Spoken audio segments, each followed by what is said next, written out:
Manibaug Kabalen, welcome to Porac Pampanga. Guys, for today's video, we were invited by Villa Grande Resort, and just to let you know guys, this is one of the 2 villa that you're gonna expect if you go here. So take a look at my background.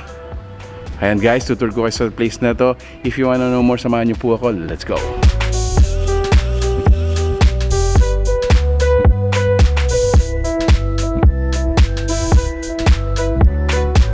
Okay, so start natin yung tour dito sa pinaka main amenity, the swimming pool area. For me, the size of the swimming pool is small to medium. Evident sa mga design ni Villa is yung kakaiba yung shape ng mga swimming pool nila.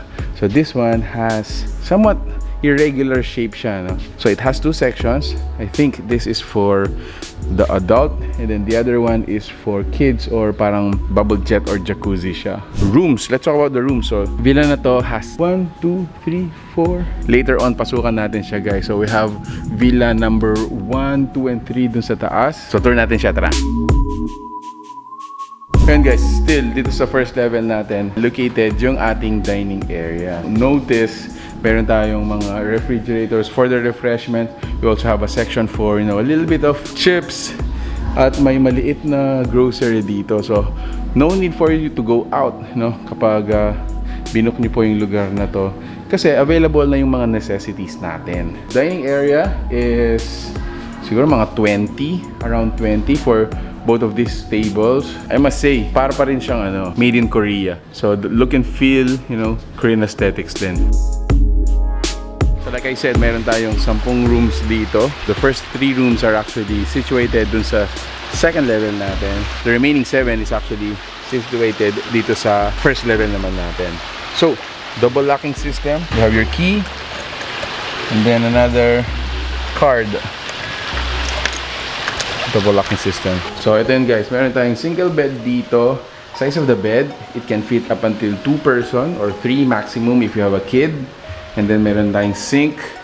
And then this is, ayan, meron tayong toilet and bath. Every room is equipped with the entertainment system for the television, as well as air conditioning. Ayan, meron na sila lahat, actually every room.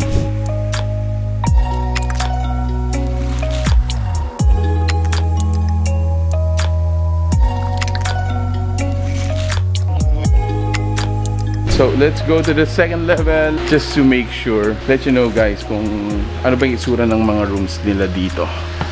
So let's go to the room number 1. Room number 1. Again, double locking system. Alright, so sindihan lang natin yung ilaw. There you go. And the other one, similar to room number 10, yung amenities are, you know, the same. I think just the orientation lang ang nag-iiba dito. Here's the bedroom, and then ito na yung television natin. Ito na yung toilet and bath, as well as the sink. What's the difference? I think, pag nandito ka, you have a view, bird's eye view of the resort.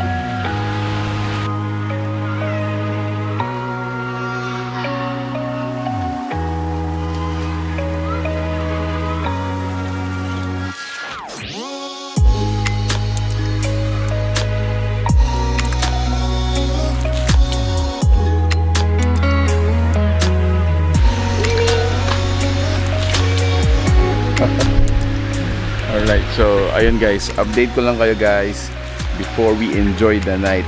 Gusto kong pakita sa inyo ano ba ang itsura ng villa natin during the evening. So this is how it looks like. Para sa akin, napakaganda niya. If you're gonna have like a corporate team building, siguro maganda rin ito. If you're gonna have a reunion, no, with your friends. Kasi the lugar natin is actually hip, medyo pang millennial. Ang style nito is parang medyo modern. Yung mga ganong event ang talagang babagay if you're gonna have those occasions here. This is how it looks like during the evening. So guys, if you're interested to know more about this, if you wanna know or inquire the amenities, mga rates, available date ng staycation natin, we're gonna be including the link, the fan page, and the contact details you need to call or contact in case you have an inquiry or question. Kumusta guys? How do you find it? Para sa akin, napaka Korean vibes. And if you're into those kinds of mga places, come and check out JM Villa Grande Resort. Yun guys, if you like this video, please give it a thumbs up, share it with your friends. We hope to see you in the next video. Peace out. Bye guys.